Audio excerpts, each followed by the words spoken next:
లేకపోతే దాచుకుంటా ఉంటున్నామా, లేకపోతే ఏం లేదులే ఎందుకు వాడేది అని సోమరితనం. నిజంగా లేఖనాలలో చూసినట్లయితే సోమరి నువ్వు ఎక్కడికి వెళ్ళమంటా ఉంటున్నాడు, ఆ ఒక చీమల దగ్గరికి వెళ్ళి అవి ఎలా కష్టపడతాయో ఒకసారి చూడు. కష్టజీవి, కష్టపడాలి. నిజంగా మనకు దేవుడు అనుగ్రహించిన ఈ యొక్క జీవితము దేవునికి మహిమకరంగా వాడబడాలి. ఆఖరి ఆయన ఏం చేశాడంటే, ఆయన ఒక ఆఖరి బొట్టు వరకు ఆ దారిలో వెళ్తూ ఒక గుంపు అక్కడ సిలువ వేసిన ముగ్గురిని చూశారంట. చూసి ఒక అతన్ని చూసి నవ్వారంట.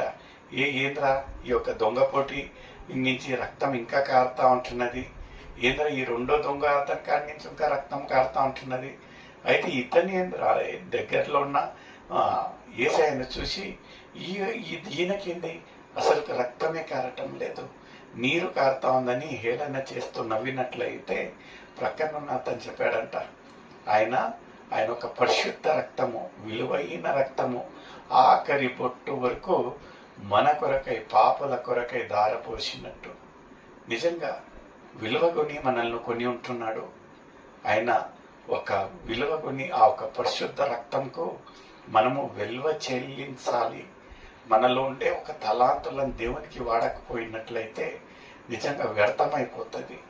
దేవుడు ఇంకా అక్కడి నుంచి చూసి ఆయన మనసు నొచ్చుకుంటాడేమో, నేను నా బిడ్డకి ఇంత గొప్ప తలాంతు ఇచ్చినట్లయితే నాకు మహిమకరంగా వాడటం లేదు. ఎలా ఉంటున్నది మన ఒక ఆత్మీయ జీవితం?